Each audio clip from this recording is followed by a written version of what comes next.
दूसरों को मान देता है वो बड़ा हो जाता है बिटिया। अपना तो क्या है, दूसरों को मान देना चाहिए।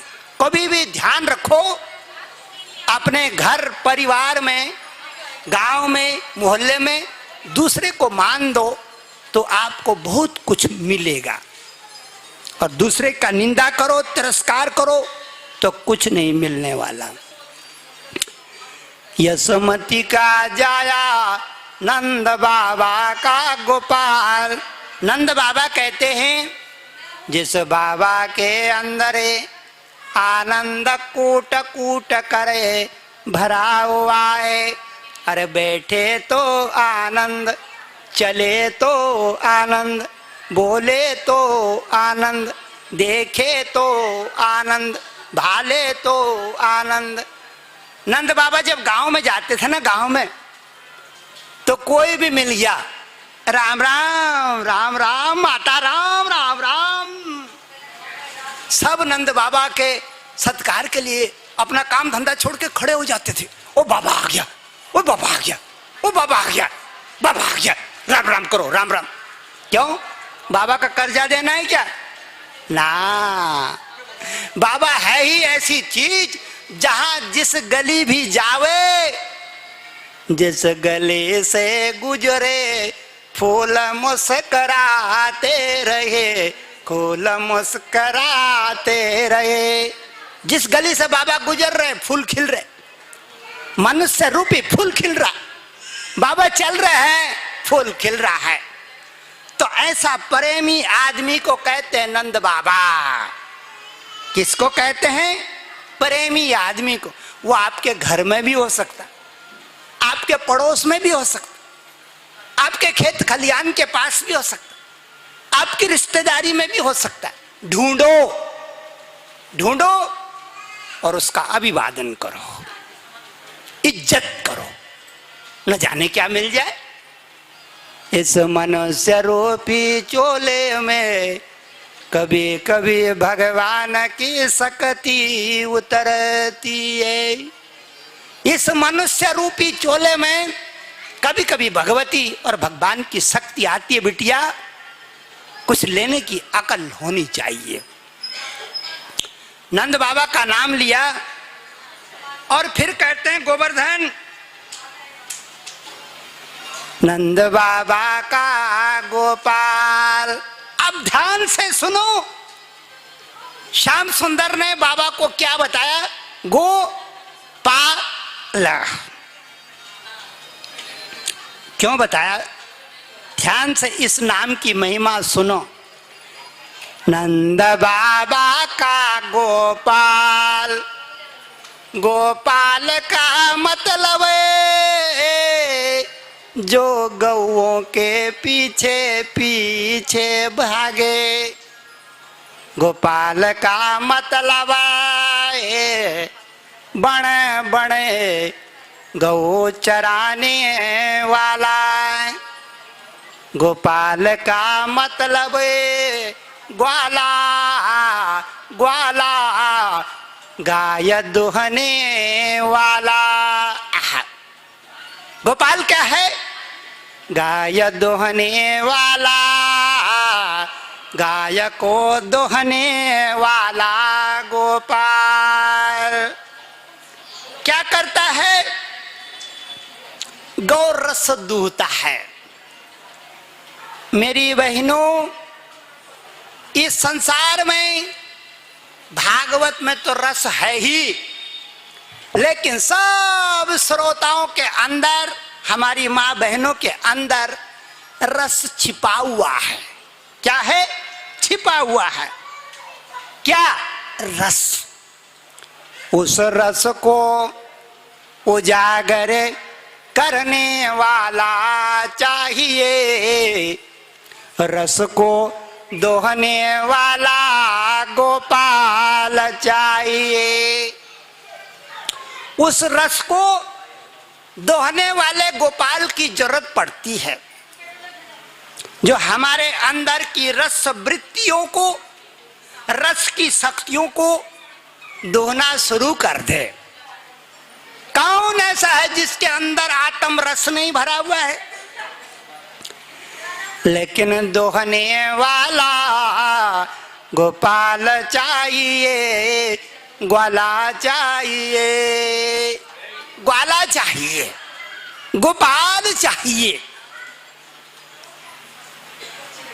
बाबा प्रसन्न हो गए। बाबा ने कहा, ये बताओ तुम्हारा नाम गोपाल है? सुना था मैंने लोगों से कि बुढ़ापे में नंद बाबा के यहां संतान आई है, नंद रानी की कोख हरी भरी हुई है। मैंने सुना था, आज देख भी लिया। बुढ़ा बाबा कहता है, आज दर्शन कर लिए मैंने इस बुढ़ापे की नंद बाबा के संतान के। आहा, जैसा सुना था वैसा ही पाया, जैसा नारद जी ने कहा था वैसा ही दिख रहा है। खुश हो गए बाबा। बाबा कहते हैं, गोविंद, ए गोपाल, ये जनार्दन, ये गोविंद, तू यहां क्यों आया है? इस जंगल में, इस रात्रि में, पूर्णमासी की रात्रि में आने का क्या मतलब है? तू क्यों आया है? आने का कारण बता। गोवर्धन कहता है, बाबा, हमारे गांव में चर्चा चल रही थी।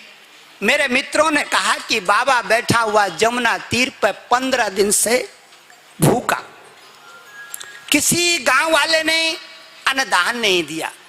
पुराने जमाने में मेरी बहनों, जब नदी के तीर पे कोई महात्मा आता था तो गांव से माताएं आटा, चावल, नमक, तेल, घी वो दान कर देती थी। ले खा ले, बना और खा, बना और खा।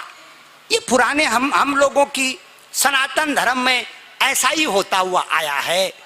जिसने भी दान धर्म करना है, भूखे को अन्न और प्यासे को जलदान का विधान है। हमारे सनातन धर्म में अन्नदान का विधान है। और कहते भी हैं कि अन्नदान के बराबर कोई दान नहीं इस धरती पर। अन्नदान के बराबर कोई दान नहीं है। इसीलिए जब आप अपने हाथ से रोटी बना के मेहमान को खिलाती है ना, आपके घर में मेहमान आ गया, कई सालों के बाद, बरसों के बाद अतिथि आपके द्वार पे आया, हमारी बहनों ने बड़े प्रेम से चूल्हा जला करके रोटी सेकी और प्रेम से अतिथि को अर्पण की। अतिथि जब रोटी खाता है ना, तो खाली अन्न ही नहीं खाता, आपकी भावनाओं को भी खाता है, आपके प्रेम को भी खाता है, आपके कर्म को भी खाता है, आपकी जो मेहनत लगी है उसको भी खाता है। और जो आपकी मेहनत की रोटी खाएगा वो एक न एक दिन आपका अपना हो जाएगा। कहते हैं भागवत में कि अन्न में मोहनी मंत्र होता है। उसका जीता जागता उदाहरण बता देता हूं। 20-25 साल तक बुढ़ी माँ खिलाती रहती है रोटी पात पात के, रोटी पात पात के, और तुरंत आई नथ वाली। सासु ने उधर अपना वो संभाला और नथ वाली ने 2 दिन नथ वाली ने खिला दी। वो फुर फुर फुर फुर फुर दीवाना हो जाता उसके आगे पीछे। महिमा दान की, अन्नदान की। अन्नदान में मोहनी मंत्र होता है, चाहे मानो या न मानो। इसलिए संसार में अन्नदान की इतनी कीमत है। इतना रुपया दान की नहीं है, कपड़ा दान की नहीं है, अन्नदान की ज्यादा कम कीमत है। कपड़े के बिना तो रह भी जाएगा, अन्न के बिना रहना कुछ समय के बाद मुश्किल है। श्याम सुंदर ने कहा, बाबा गांव में चर्चा चल रही थी कि महात्मा 15 दिन से भूखा है, किसी ने अन्नदान नहीं किया। मैं घर गया और मैं अपने घर से अन्न लाया हूं दान करने। श्याम सुंदर ने कपड़े की पोटली खोली तो रोटी भीगी हुई, यमुना में कूदा था, रोटी भीगी, माखन मिश्री बह रही है नीचे को। पोटली खोली, बाबा के आगे पोटली धर दी और हाथ जोड़ के प्रार्थना करने लगा, बाबा हमारे घर का अन्न ग्रहण करो। अपने घर का अन्न खाने के लिए वो छोटा बच्चा आग्रह कर रहा है। क्यों कर रहा है? क्यों कर रहा है कि हमारे घर का अन्न खाओ? छोटे बच्चे को मालूम है कि बाबा हमारे घर की रोटी खाएगा। अरे इन रोटियों में, श्याम सुंदर कहता, बाबा इन रोटियों में मेरी माँ जसुमती की ममता समाई हुई है। मेरी माँ ने अपने ग्वाले के लिए बनाई है। मेरी माँ ने खेतों में